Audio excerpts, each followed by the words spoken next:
सभी को एडवोकेट शिवम पांडे की तरफ से नमस्कार साथियों। मैं आपका advocate Shivam Pandey high court आप लोगों को स्पष्टता 29,334 शिक्षक भर्ती के संबंध में बराबर जानकारी मेरे द्वारा दी जा रही है। और चूंकि इस पूरी वैकेंसी में मैं एक अप्लीकांट भी हूं, 2013 में तब मैं अभ्यर्थी था और मैंने फॉर्म भरे थे। मेरे जूनियर टेट के मार्क्स 103 नंबर थे और गुणांक मेरा 65 के अप्रॉक्सीमेटली आ रहा है। और हर एक प्रकार से मैं चीज़ों को सही ढंग से लेकर चल रहा हूं। अपने आप के और अपने साथ जुड़े हुए विभिन्न अभ्यर्थियों की नौकरी के लिए बराबर तन्मयता से मैंने हर एक प्रकार से जूनियर शिक्षक भर्ती के सभी केसों में कार्य किया है। सुनवाई के आखिरी दिन मैं अपने सीनियर अधिवक्ता रंजीत थॉमस जी के साथ उपस्थित था। ऑर्डर शीट में आप उनका नाम भी मेरे साथ देख सकते हैं।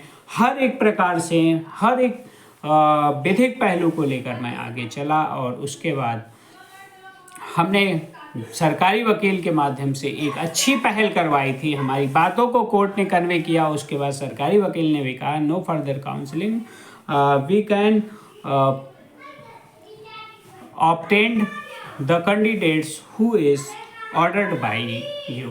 तो कहीं ना कहीं कोर्ट को फर्दर काउंसलिंग न कराकर पेटिशनर की तरफ मोड़ने का कार्य भी हम लोगों के द्वारा किया गया। लेकिन आपने देखा कि 2-3 गुट के बड़े सीनियर्स थे, नीतीश गुप्ता जी और पीएस पटवाले जी, और उस गुट ने पता नहीं क्या थ्योरी कोर्ट में अपनाई थी कि हम जो है सिर्फ अपना ही करवाएंगे, किसी और का होने नहीं देंगे। इस थ्योरी के कारण उस गुट ने अपने सीनियर को गलत तरीके से ब्रीफ किया और उस गलत तरीके के ब्रीफ के कारण विभिन्न अभ्यर्थी 6,000 सीटें जहां खाली थी वहां नौकरी पाने के बिल्कुल समीप थे, उनको नौकरी से दूर कर दिया। और विभिन्न अभ्यर्थी, हमारे जैसे अभ्यर्थी, आपके जैसे अभ्यर्थी नौकरी नहीं प्राप्त कर सके, सिर्फ और सिर्फ इन अदूरदर्शी प्राणियों के कारण। अगर इनकी दूरदर्शिता अच्छी होती तो हमारी तरह एक बार जरूर हमसे भी कंसल्ट करते और हमारी तरह सटीक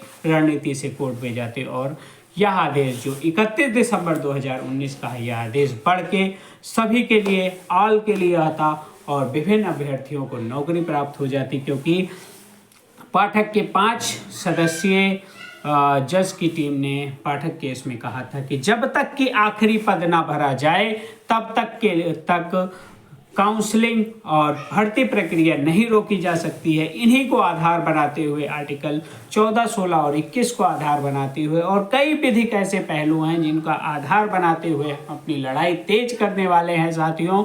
और कुछ ऐसे विधिक कार्य हैं जिसे हम सोशल मीडिया पर सार्वजनिक नहीं कर सकते हैं, क्योंकि यहाँ अपनी उत्कंठा को पूर्ण करने के लिए किसी का भी अहित कर देने वाले जो घृणित लोग हैं, जो गंदी सोच रखने वाले हैं, उनसे भी हमें अपनी रणनीति को बचाना है। और बचाने के साथ साथ हर एक प्रकार से कोर्ट को जो कोर्ट ने आदेश दिया है वहाँ पे अवगत कराना है कि क्या सही है और क्या गलत है। चूँकि सीटों की संख्या अधिक खाली है और कोर्ट में जाने वाले अभ्यर्थी कम हैं, इसलिए चूँकि बहुत ही कम अभ्यर्थी बचे हुए हैं, इसलिए अभ्यर्थियों की संख्या के अनुसार उन्हें नौकरी प्रदान करना यह कोर्ट की प्रथम जिम्मेदारी है। और पहले आओ पहले पाओ का कोई भी सिनेरियो माननीय सर्वोच्च न्यायालय में नहीं होता है। और कोर्ट जाना जॉब की गारंटी नहीं होती है, लेकिन अपने जॉब को ऑब्टेन करने के लिए हमें कोर्ट की शरण जरूर लेनी पड़ेगी।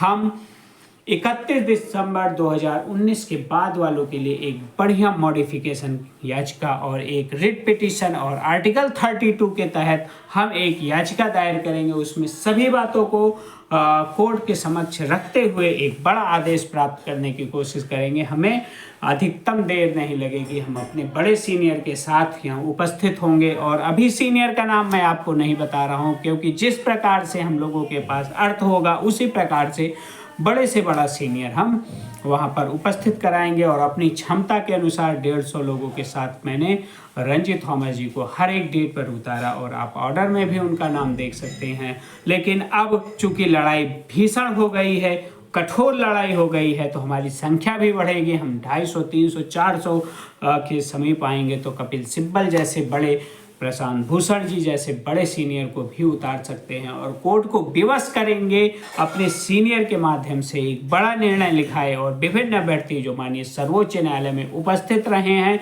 और आगे उपस्थित होने वाले हैं उन सभी के लिए एक बड़ा आदेश दे, जिससे जो कैब बाउंडिंग 600-700 अभ्यर्थियों की है 31 दिसंबर 2019 के पहले वालों की, उनके साथ साथ विभिन्न अभ्यर्थी आम अभ्यर्थियों की भी नौकरी सुनिश्चित हो सके। इसी प्रक्रिया को आगे बढ़ाते हुए 2 दिवसीय दिल्ली के प्रवास के बाद मैं आप लोगों को आश्वस्त करता हूं, अपने सीनियर्स के माध्यम से हमने जो समझा है उसमें को आगे बताते हुए आपको आश्वस्त करता हूं कि हमें बड़ी सफलता मिल सकती है। बस आपको हमारे ऊपर विश्वास करना है और चीज़ों को सही ढंग से हम लेकर चलेंगे। इस पे आपको स्थायित्व बना लेनी है। आप कहीं भी पूर्व में जुड़े हुए हों, लेकिन आज आप स्थिर हो जाएंगे। आप देखिएगा आपका भाई आपके लिए अपने लिए एक बड़ा आदेश प्राप्त करेगा, इसमें कोई डाउट नहीं है। साथियों, जो भी साथी हमारे साथ जुड़ना चाहते हैं वो मेरे मोबाइल नंबर 7905856266 पर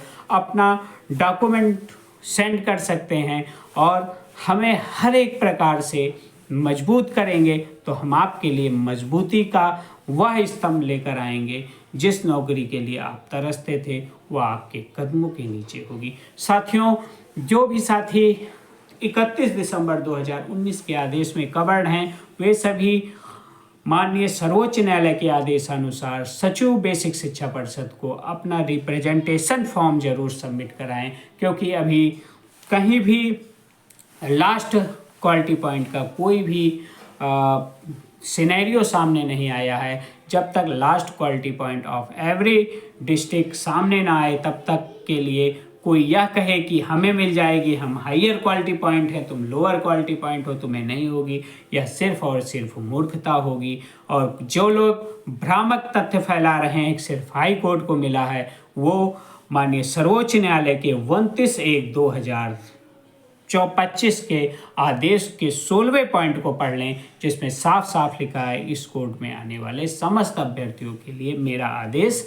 लागू होगा। लेकिन एक कैब बाउंडिंग 31 दिसंबर 2019 दी है। इसके कारण जो 2024 तक विभिन्न आईए और डब्ल्यूपीसी पढ़े उन्हें कुछ नहीं प्राप्त हुआ है, लेकिन यह नीतीश गुप्ता और पीएस पटवालिया जी के बहस के कारण हुआ है। इसके लिए ना तो मैं दोषी हूं ना आप दोषी हैं, लेकिन हमारे सीनियर्स का जो रोल था वह रोल उन्होंने किया और ऐश्वर्या भाटी जी ने स्पष्ट कोर्ट को कहा हमने अपने रोल के मुताबिक उन चीज़ों को कोर्ट के सामने भी रखवाई, अर्थात हम सही दिशा में चल रहे थे। लेकिन एक ऐसी भी कम्युनिटी होती है जो न खुद खाती है न दूसरों को खाने देती है। हम लोगों को रोकने के चक्कर में उन लोगों ने अपना भी नुकसान कराया और एक बड़ी कम्युनिटी को आईए और डब्ल्यूपीसी के माध्यम से सर्वोच्च न्यायालय में जोड़ने के बाद उनके लिए बहस न करवा के सिर्फ अपने 2-4 लोगों के लिए बहस करवाए। इसका मतलब यह है साथियों, आप अविधिक रूप से अज्ञानी व्यक्तियों के साथ जुड़े थे, उन्हें अपना पैरवीकार मानते थे और उन पैरवीकारों ने आपके साथ घोर अन्याय किया। इन सभी चीज़ों से बचिए, आप हमारे साथ जुड़े रहिए। अंतिम तक हम आपको अच्छा और बहुत ही सुलभ आदेश प्राप्त करवाएंगे। तब तक के लिए धैर्य बनाए रखें। जल्द ही मैं कई टॉपिक को लेकर इसी वीडियो के माध्यम से, इसी चैनल के माध्यम से आप लोगों के समक्ष उपस्थित होऊंगा। आप सभी को मेरी तरफ से पुनः नमस्कार, धन्यवाद।